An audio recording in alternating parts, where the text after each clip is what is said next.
It's BasicReference here, and I've got the Guild 2 Renaissance for you guys, and there's some quick things I want to say first. So, the Guild 3 is a thing, and this game is pretty old, as you can probably tell if you've never seen it before. It looks pretty dated, but the core of the game is still very fun and playable.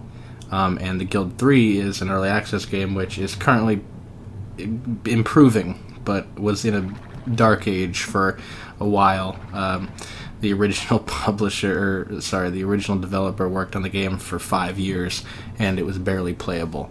And the publisher, which is THQ Nordic, actually put a new studio in charge of the game, and with every update it's been improved, and they've reworked core systems, and it might be a good game. I haven't personally bought it yet, but I might check it out. The big reason why I'm not playing it per se, and giving it a look, giving it a video, and I'm playing the older one instead, is for a couple of reasons. The main reason is I want to do a multiplayer video with some of the boys, and the Guild 3 does not have multiplayer yet. It is eventually going to. That is in the works, but it's probably not a very high priority at the moment because the game so desperately needs more reworks and fixes and stuff. So this game does have multiplayer, and this is not a promise that I will put up a multiplayer series, but more so that I will make a multiplayer video of this at some point. But one of the things is I can't guarantee how often I will be able to upload videos with the dudes, and so I wanted to start a single player series just to get reacclimate myself with the game and different things. It's been like a year or two since I've played. If we come in here and look, my crazy save names, finally like the oldest one here. It's probably this one. So yeah, this is kind of early on, not super early on, but I got 4 buildings. I got 40,000 in assets and 8,000 cash. And then we come up here, I've got some more cash and some more assets. And then that's when I changed the name to Rich Homie Meme. And as you can see, I got quite a lot more cash and assets. And if we come here, you can see that it's just a ridiculous exponential incline on my money situation there. And then we come to the more recent saves, and it seems like I've started out again. And as you'll notice, I'm always a rogue, except for here because I'm dead. My starting character is dead at this point, but I always start as a rogue because it's literally the only class that I can understand how to play. I don't understand how to do a lot of things in this game. I'm not good at this game, but as a rogue, I can break the game. And in fact, in this game, I don't remember exactly, but I'm pretty sure I just murder bribed my way to the top of the largest city's council, and the government collapsed because there was something wrong with the game. I don't know if there was a glitch or something, but women that could be married and actually have children just didn't exist anymore. So no one could procreate. My family died off. Everyone in the council position died, and there was just me. And so it was just a bad time. You can break the game by being a rogue because it's kind of overpowered, and it's really funny. It's really, really funny if you know how to play rogue. It's a really funny thing to do, and that is one reason why I'm not going to play it as a rogue in this playthrough, because I need to teach myself how to play another class. Also, because in the multiplayer version, I want to play as a rogue because it is really funny to mess with other players, and it's just really hilarious when you bomb their buildings and and shit, and yeah. So anyway, we're gonna start a new game. And as you can see, there's a lot of maps. There we go. And I'm just gonna close my eyes too. Bremerhaven, alrighty. That's what we're going with. Oh. Forms an enclave. Oh, okay. It's a long history of trade port. Alright. We're gonna see what this is like being here. And we're gonna do Dynasty Mode. Because the mission, there is no mission. There's going to be 2 dynasties because it's a small town. Small town. And we're gonna just put the difficulty just slightly more hard than regular. And my coat of arms. I normally go with this black one here, but I think for this time I'm gonna go with this one. I don't think I've ever chose this one before.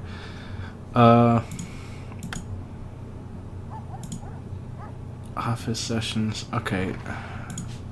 So this means this is how many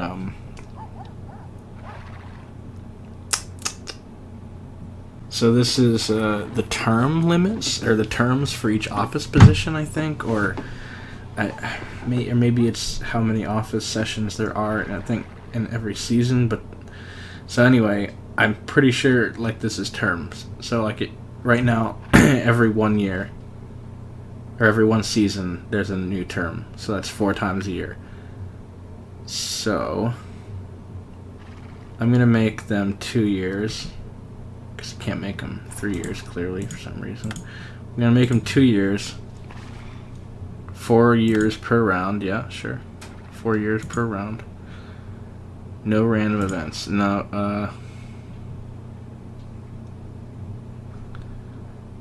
I'm going to turn the random events on. They are a little annoying. The poetry is silly, but the random events actually do tell you about, like, wars and stuff going on that are kind of important.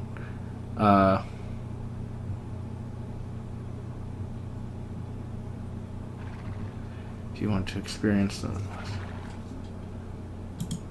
we're going to turn less ambience off because there's no reason for me to have that. Alright. And here we see my normal character, Cuthbert Edgingham, and I'm going to keep his name this, but he's going to be a okay, this is... I'm a scholar now. Zodiac sign is Cancer. And...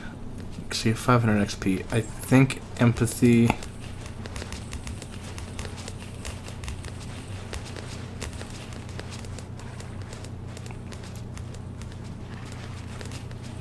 yeah, this is important for a scholar.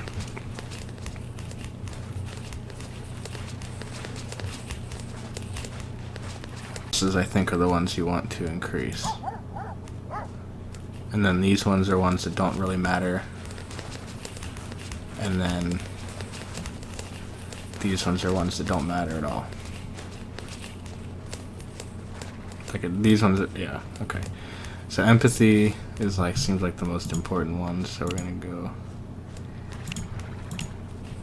gonna max empathy. No. Wish I could have no empathy.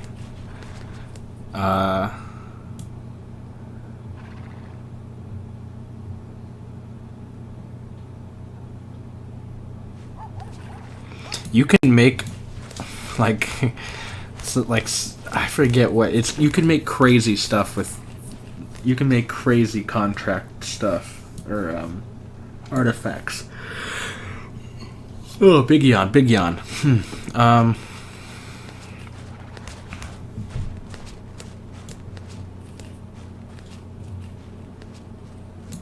Yeah, we need high rhetoric too.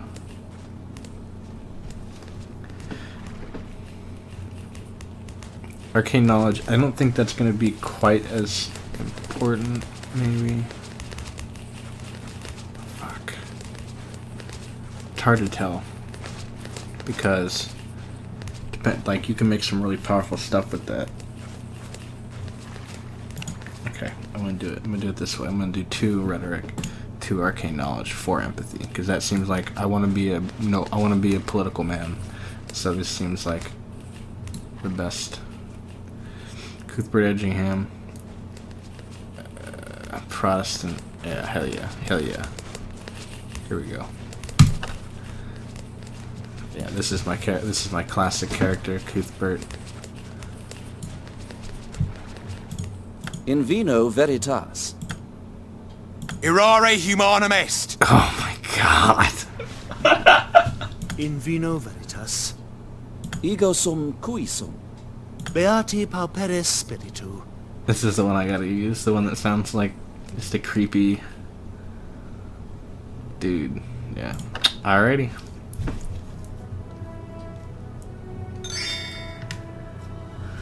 Alright, now I don't know how to play this class at all, so I need to pause the shit out of this for a second. Okay. I gotta learn. Okay, these are the mouse controls. Alright, hold right. Okay, you can pan or hold right click. Okay, turn with the mouse. Okay, alright, alright. Where's my character at now? Yes. Okay, you're inside the building. Alright, cool. Okay, I'm the commoner. So, the way this game works is essentially you make money, whatever your trade is, and you acquire status. And one way you acquire status is by, let's see, where is, yeah, the assembly house. You come to the assembly house and you buy a title. Now, one of the first things that I think you should do in the game, if I remember correctly, for the rogue is buy a title, because you can't buy I need to check the price of buildings first before I do anything. So you press, okay. So here are as a scholar, the trades that you can start. You can do alchemy. You can found a church. You can do a doctor, like a clinic or a hospital. This is where you make artifacts in the Gravekeeper tree. And then we have the pawnbroker, moneylender, bank. I'm personally right now I'm torn between these are cool too. These are things that are cool too. I've never gotten this far. I've never done these ones yet. So it's like I kind of want to maybe do one of those too. But my arcane knowledge is low. And I'm pretty sure that's what I need for these ones. So, I think I'm going to do a bank. I'm going to start with the pawnbroker. Maybe I'll have a side business as like a gravekeeper so I can form artifacts. But yeah, so the first building is only 1750. And, okay, this right here, this is one thing that is better in this game than in the Guild 3. You can clearly see where you can place your things. In the Guild 3, these green lines that show you the plots don't exist. So you're essentially just going like this, trying to find like places like this where it turns green. So when you're when you're in the city, it the lines are like barely even there. So I'm gonna put my pawnbroker. See, this is a fairly small city at the moment, which is good. There's lots of room to expand. And I'm gonna put my shit. Let's see, tincture, carpenter. I'm gonna put it right next to this guy's fucking shit. And I'm just gonna be the better one, you know? That's how it's gonna be. So now the construction will begin.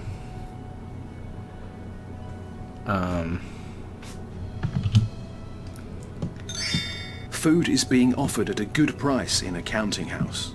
Yeah, so the counting house is... I actually don't know where the count... Market, yeah. So the counting house is here. If you come here, when they announce that the food is being offered at a good price, you can buy. This one doesn't have any food on it. It's interesting. Dueling gloves and blanket. Oh wait, no, I don't think it's. Yeah, it's grayed out. There's no food here. They have roast beef for 128, which is that is a good price. That is a good price.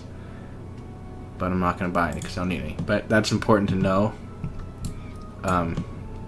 For some reason. Holy shit! What the fuck? Wait a second. What is this fucking, like, Napoleon's fucking counting house? Why the hell is it, like, clear the fuck? What the hell, dude? Anyway, you click on the buildings to go back. The game's UI is kind of shitty, but it's functional. And I'm just going to use these to move around. It's a little noisy because my keyboard, but hey, it works. Shall I help? Should I help? And so anyway, you tell him to come into here, then you double click on the building.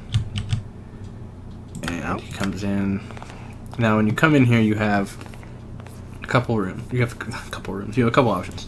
You can, and also it's to note if you're learning how to play this game, when you walk into a building, the options of the building are presented here. What? There's no way to really do that directly, so you have to click on the icons here at the bottom. And so you can charge somebody with a crime if you have evidence, or even if you don't have evidence, and you can also purchase a title. So we're going to go purchase a title. And he speaks really loudly in Latin. Greetings. Oh my god. Lovely spring morning, isn't it? And Just one moment, let me just affix a seal to this document. So, now, I have time. Excuse me. So, you would like to acquire a new title, eh? Put your coin on the table and I'll see if I can arrange the title for you. And don't even think about trying to bargain. That would be a complete waste of time. Excuse me. I was trying to talk before you interrupted me 3 times. You spastic fucking cleric. Fucking asshole. Anyway, this dude, I don't know. I'm not. This is just how you get titles. But the thing about it is, like, A new building has been finished. the thing about it is, it seems like you're not actually, like, legally. And now go, for I must go back to work. You will soon be notified. It doesn't seem like you're actually, like, getting titles how everyone else gets them. It seems like you're just bribing the title people. But hey, it's how it be. We're gonna talk to this dude. Hey, no, that's not what I want. I want Be you. patient a little longer. You will soon be notified. We're going to finish someone off. We're gonna compliment this. Oh, Interesting. No. The game is about forming a dynasty. It wouldn't, I mean, I'm just gonna stop talking, okay? This game is from a different time, okay? This game is from a different time, period. Okay? Ching, ching.